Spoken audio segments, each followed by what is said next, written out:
My name is Lila Murphy, and I am 34. 34 years of being the one who notices the cracks, fixes the leaks, and quietly carries the weight everyone else assumes will just hold itself up. I balance a career in insurance, 2 kids, and the endless emergencies of a family that measures love in favors, checks, and invisible debts. My younger sister Ava is 31, charming, magnetic, and loud enough that a room leans toward her presence. If there is a spotlight, it always finds her. If there is a bill, it lands squarely in my lap. Ava is my family's golden child. I am the quiet one who keeps the chaos from tipping over, the one who makes sure everyone else looks good while my name goes unspoken. The wedding was Ava's day. Everyone kept saying it, almost like a mantra. It's her day. And yet, for months, it became my job to make that day happen. The deposits, the flower arrangements, the DJ, the photographer, everything fun or stressful, I absorbed it all. The more I organized, the more invisible I became. It started subtly. Weeks before the wedding, I found myself standing in a hall of chandeliers and tiny forks during the final venue walkthrough. Ava floated ahead, her eyes bright from a makeup trial, giggling at chandeliers like they were meant for her alone. The event manager glanced at me repeatedly when numbers were mentioned. Old habit. When people want commitment, they look for the one who can be trusted to manage the details. That's me. I held a clipboard and a spreadsheet on my phone. Columns for dates, deposits, promised reimbursements, actual payments. My life in cells. I watched Ava point at flowers and say words like timeless and elevated. I nodded, smiled, and silently recalculated our budget. Every line on that spreadsheet represented months of giving, lending, and rescuing. 2 days before the wedding, the final walkthrough ended. Guests drifted into clusters, laughing and chatting. I searched for the seating chart and froze. My name wasn't there. I found my mother by the doors. "Hey," I said, keeping my voice light. "Where should I sit?" She looked away, her eyes sliding across the room like she was avoiding a glare. "This is her day," she said, soft and final. Ava appeared, makeup perfect, and giggled. "Ha ha! Maybe just stand quietly," she said, like I was a child in church. I nodded. No argument, no loud protest, just a clean, precise pause that stretched longer than any scream. I turned and walked away without a word. Not a dramatic exit, just quiet. I drove home, sitting in my car, staring at the steering wheel until my hands stopped shaking. My phone buzzed with urgent messages, caterer asking for the final payment, reminders about hair trials, florals, deposits. But I didn't answer that night. I couldn't. Each ping felt like a spotlight on my exhaustion, my invisibility, my unpaid labor. The story didn't start at the wedding. It began decades earlier. When I was 16, my father forgot to pick me up from a late shift. I walked home 3 miles in the rain, shoes squishing, phone dead. The next morning he joked, "Good cardio." When Ava forgot her gym bag once, he left work to deliver it, then posted about father-daughter dedication. By 19, I co-signed my parents' consolidation loan because the bank hated our generation. I didn't read the fine print. Later I did, and the interest rate loved me. The calls did too. By 22, Ava's first apartment needed a deposit until her scholarship funds arrived. $900 on my card. The scholarship changed. She got a dog, and the deposit became a sweater-clad memory on Instagram. I worked silently, adding each debt, each favor, each invisible rescue to a spreadsheet called Family. Columns: date, request, amount, promised return, actual return, notes. Notes to save me from gaslighting. I kept the records to protect myself, even when no one else noticed. When Ava got engaged, I thought it would be different. She'd grown up. Liam seemed decent, a little too agreeable.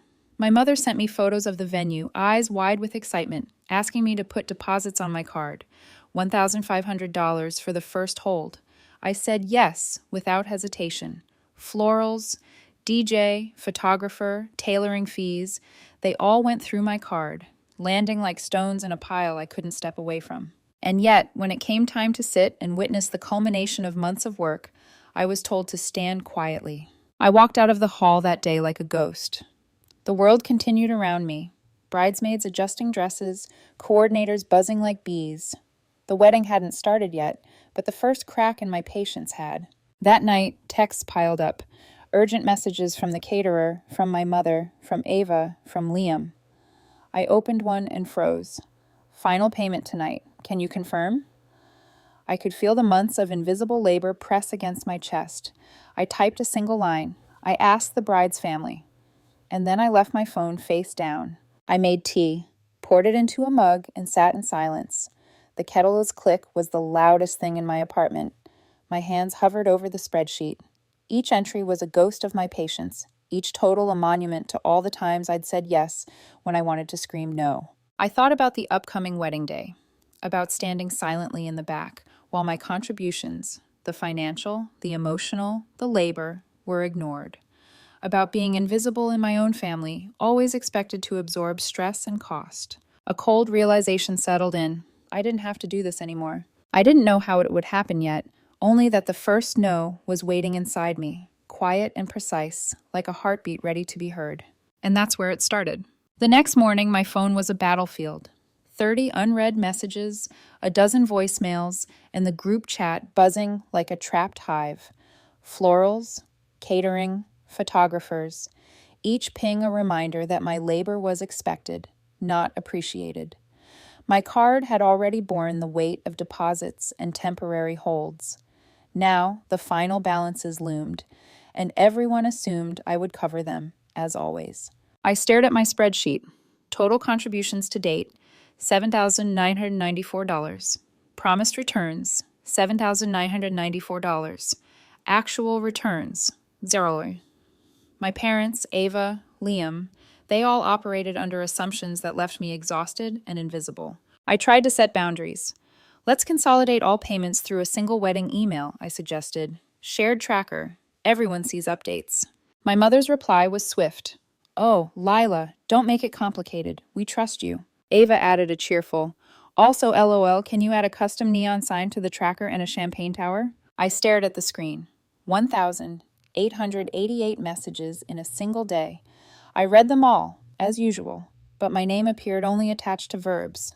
Lila will, Lila can, Lila already did. I took a deep breath. I tried talking to my father in person, without phones or emojis. He leaned on the counter like a referee. I'm not the villain here, he said before I spoke. I just want clarity, I said. Who's paying what? We're all pitching in, he replied. You're the steady one. Ava is creative. Your mom's coordinating. Liam's trying. Life assigns roles. The words hit me like cold water. Life had assigned me the role of ATM, errand runner, crisis manager, and ghost. The rest of the family could float in the spotlight, oblivious to the grind it took to keep them there. 2 days before the wedding, we attended the tasting. The coordinator slid the final catering bill across the table, $13,142. My card was already on file from earlier deposits. My chest tightened. I glanced at my mother. Her smile was the perfection of a commercial. Ava poked my arm with her straw.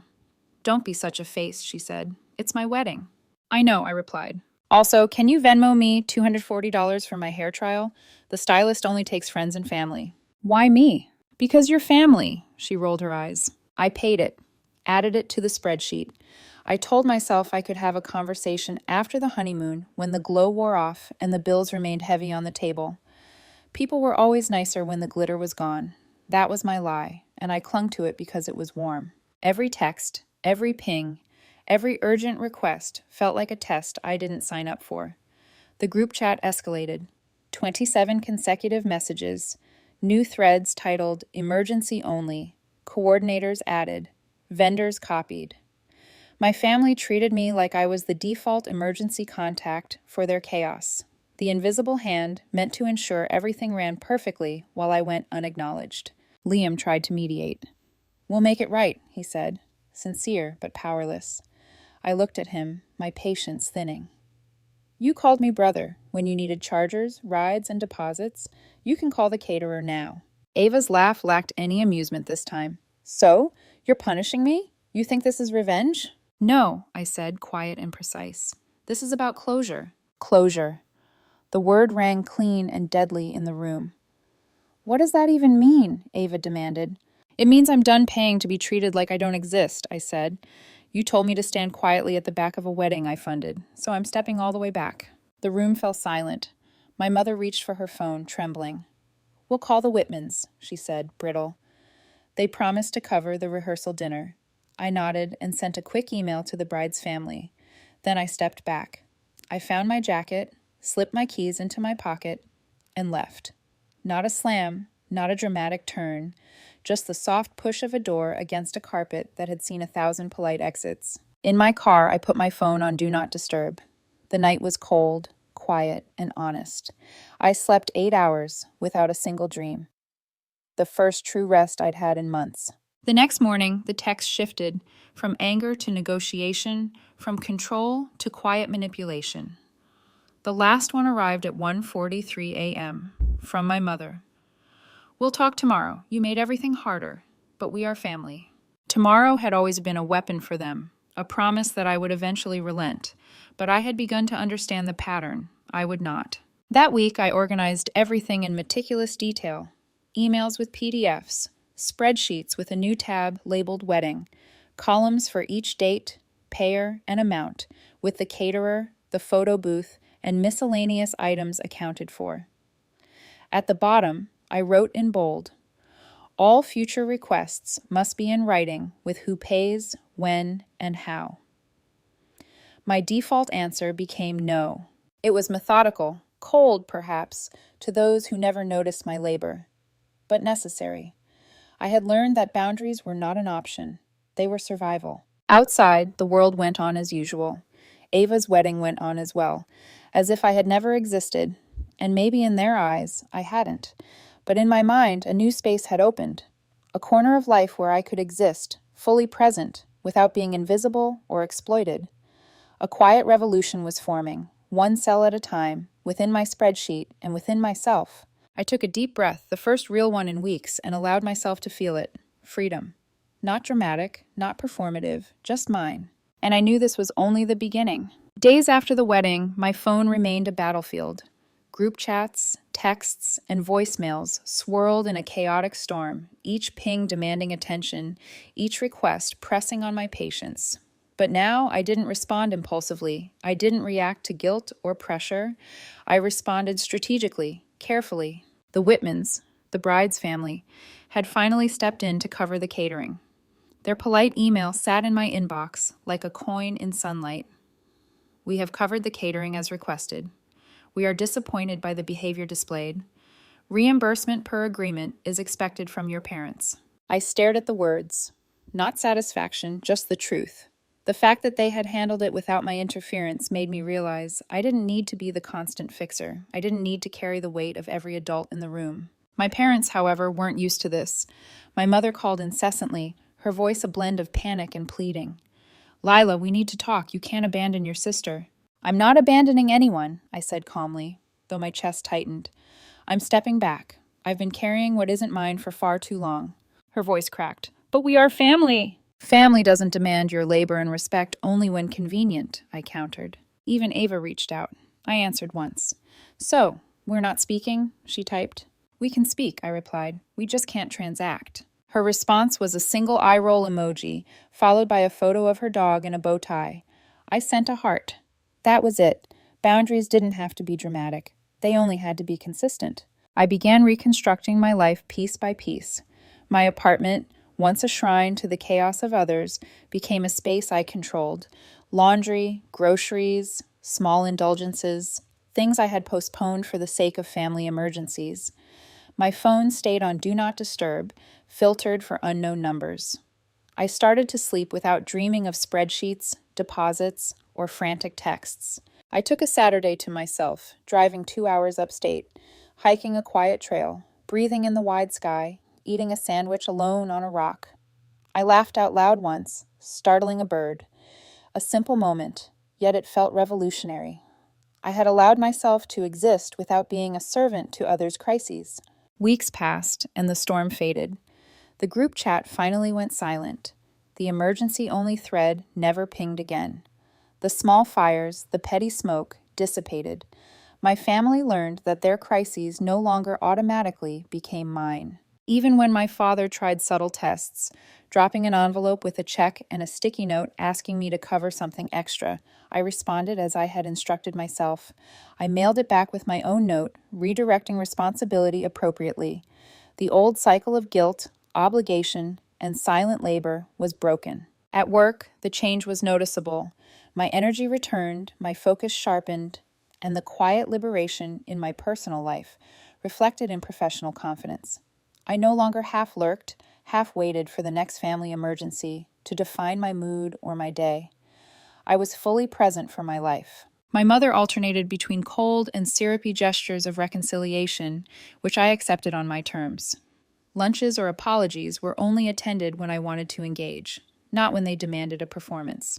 Ava's social media remained a quiet background hum. I no longer felt the compulsion to comment or intervene. I had been visible for her life, and now I could be present for mine. My grandmother became a quiet joy. Flowers sent on a random Tuesday, conversations about her porch plans, the news of her small victories. No debt, no obligation, just shared moments. These connections were chosen, not coerced. Even when the Whitmans reached out about partial reimbursement from my parents, I handled it with clarity. I did not offer, I wrote. Simple, firm, efficient. The phone call that followed from my father, furious at what he perceived as defiance, met only my composed explanation. I am organized, not ungrateful. The noise faded. The constant demands, the unending crises, and the hidden assumptions that had governed my life for decades. The storm passed, leaving a quiet clarity. I wasn't a different person. I still fix things for me. I still make spreadsheets just for myself. I still show up, but only by choice. My boundaries were no longer punishment. They were breathing, living, evidence that I could claim my space without apology. And slowly I realized the power of that no. That small, precise, clean refusal had rippled far beyond a single wedding, far beyond a single spreadsheet. It had reshaped the rules of engagement in my life, in my family, and in my self-worth. The quiet wasn't emptiness. It was the sound of my own life being reconstructed on my terms. I could plan my weekends, enjoy my coffee, make my phone calls, and attend to my children without guilt for the crises of others. The spreadsheet still existed, but now it was a tool, not a chain. I would not pay to be disrespected again. I would not sit in a chair with my name on it, only to be invisible. I would not sign my name to a crisis I did not create. The wedding had been the catalyst, but the lesson extended into everything. My time, my energy, my finances, and my emotional labor were mine to protect. I had stood quietly at the back of enough rooms, carried enough weight, and said yes too many times. The first no, the one I gave at Ava's wedding, had awakened a shift, and now that no was not a limit, it was a declaration. A declaration that my life could exist fully, loudly, and beautifully, without apology, without expectation, without erasure. Weeks turned into months, and a strange calm settled over my life. The group chats were silent. The emergency-only thread had dissolved into nothingness. Even Ava's social media, once a constant reminder of my invisible labor, no longer demanded my attention.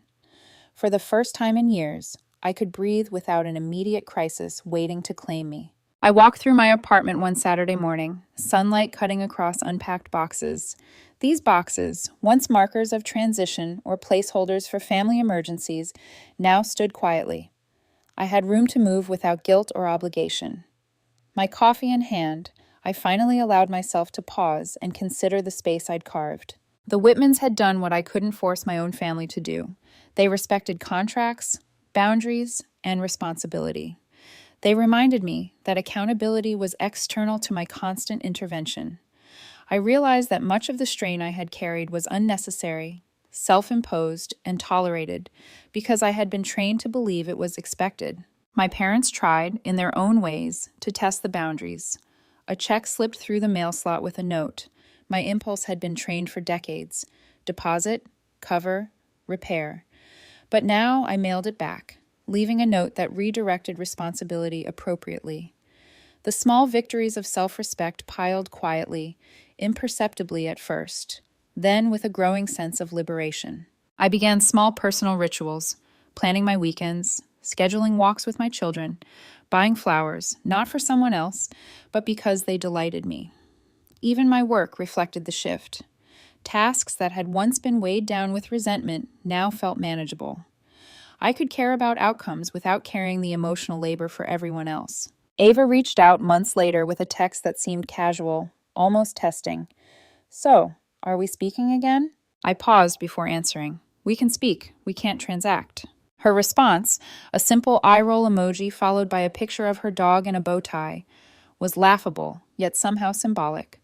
I sent a heart in reply. Boundaries didn't require grand gestures. They required consistency, patience, and the willingness to let others navigate their own discomfort. My mother alternated between syrupy gestures and cold reprimands, but I had learned that her reactions were irrelevant to the value of my choices. I responded selectively, attending only to interactions that felt authentic and manageable. She called, apologized, and offered lunch on different days. I accepted or declined as I wished. For the first time, the power to choose rested entirely with me. Even my father's subtle manipulations, half apologies, hints at responsibility, no longer unsettled me. The spreadsheet, once a ledger of debts, promises, and invisible labor, became a tool for clarity. No longer a weapon, it now served to maintain boundaries, track responsibilities, and provide me with a sense of control that was neither performative nor exhausting. I began venturing further into life that had been on hold. A day trip to a small trail, a quiet hike, a sandwich eaten on a rock with the sky stretching above me. I laughed aloud once, startling a bird, and felt an unexpected joy. Freedom without the tether of obligation. I wasn't just reclaiming my time, I was reclaiming my presence. I was finally present for the small, deliberate joys of life. Quiet mornings, conversations with my grandmother about her porch, weekend walks with my children, coffee brewed exactly the way I liked it. Life had a rhythm that didn't depend on my constant intervention for others' crises. Even when the family reached out for partial reimbursements or favors, I handled it with the precision I had cultivated, polite, clear, and unyielding. I had learned that my role was not to absorb chaos, but to participate on my terms. My yes was no longer automatic. My no was deliberate. I reflected on how much of my life had been defined by expectation, invisible labor, financial obligations, emotional management. And now, having drawn the line once, I realized the profound liberation it brought. I could be generous without being exploited, present without being erased, kind without being diminished. The quiet was not emptiness. It was the sound of life reclaimed. It was proof that boundaries were more than protection. They were the foundation for a life lived fully, freely, and authentically. And in that quiet, I could finally begin to observe my family from a distance, noting their successes, missteps, and dramas without being pulled into them. I could care, yes, but not at the expense of my own well-being. I could support, yes, but without being erased. The wedding had been the catalyst, the spreadsheets, the deposits, the relentless requests. They had shown me the cracks, the patterns, and the lies I had been telling myself about obligation, duty, and love. But the first no, spoken quietly yet firmly in the hotel corridor during Ava's wedding, had transformed everything.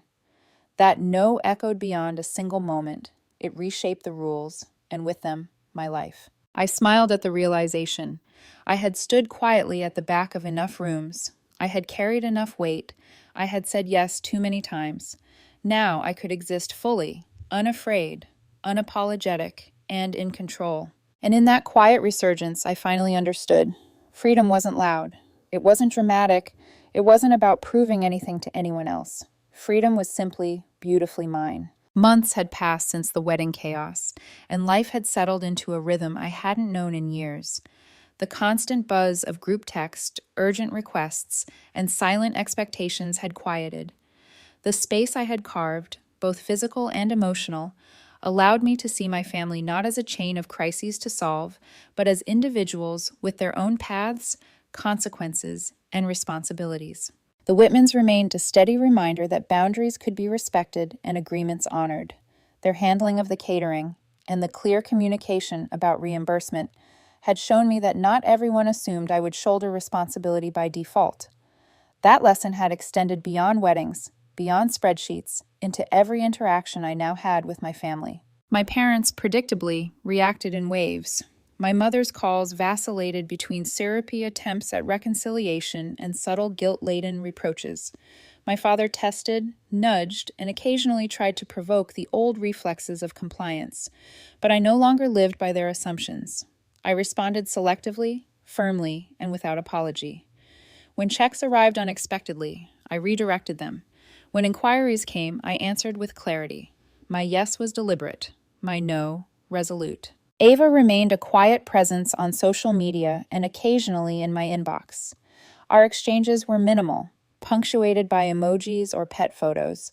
I had stopped trying to manage her life or meet unspoken expectations. Her world could exist independently of mine, and mine of hers. This distance did not diminish love or care. It allowed it to exist without the corrosive undertone of resentment. I was present in my own life, truly present, with my children, my work, and my own small joys. I had created routines that nourished rather than drained me. Weekend hikes, coffee brewed just the way I liked it, careful planning of errands and visits, all acts of quiet autonomy. Even my apartment, once a repository of chaos and deferred obligations, became a haven of order and comfort. Sometimes, late at night, I reflected on the moments that had shaped this transformation. The wedding was a crucible, yes, but the pivotal moment had been the first clean, cold pause, the quiet no I had delivered in the hotel corridor. That refusal, simple and unadorned, had unlocked a truth I had avoided for years. I did not owe my labor, my finances, or my presence to anyone who failed to respect it. I noticed subtle shifts in those around me. My parents, initially startled by my steadfastness, began to accept that I could exist apart from their agendas. Ava, though still self-absorbed at times, began to encounter the consequences of her choices without me as an intermediary. Even my grandmother appreciated the boundaries, delighting in small, genuine interactions without the weight of unspoken debts. I also found joy in independence, moments I had neglected while carrying invisible responsibilities for others. A Saturday afternoon hike became a meditation. A quiet breakfast alone, a book, a walk in the park. Simple acts that reminded me of who I was outside the expectations of others. The emotional landscape I had cultivated allowed me to reflect on love and family differently. Love was not sacrifice at the cost of self-erasure. Family was not obligation at the expense of dignity. Kindness could be deliberate, generosity measured, and boundaries honored. I realized that in creating space for myself, I had also created space for healthier connections with those I loved. One morning, my phone buzzed with a simple message from Ava. Thanks for everything before, I get it now. I read it and smiled quietly. I did not reply immediately. This was not about proving a point. It was about acknowledging growth, for both of us, perhaps in different ways. I had learned that recognition was not always necessary to validate my choices. The act of standing firm, of reclaiming my life, was reward enough. In the evenings, I watched my children, Evan and Sophie, play and laugh. Their joy was untethered, not burdened by my anxieties or the weight of extended family dramas. I could be fully present, fully engaged, fully myself in their lives. The lessons of boundaries, self-respect, and deliberate presence would, I hoped, shape them as much as they had shaped me. Looking back, the wedding, the chaos, the endless financial and emotional obligations, it had all been a mirror reflecting the patterns I had unconsciously accepted. The first no, and every no that followed, became a declaration. I am here. I am seen. I am responsible for my life, my energy, and my choices, not anyone else's assumptions or demands. I had reclaimed my narrative, not with drama, not with fury, but with quiet, resolute clarity. I had rebuilt my life, measured and intentional. I had become the architect of my own boundaries, and in doing so, discovered that freedom is both simple and profound. And in that quiet resurgence, I realized the ultimate truth. I could love, support, and care without being consumed. I could be present without being erased. I could be generous without being diminished. And most importantly, I could exist fully, unapologetically, deliberately, and entirely for myself.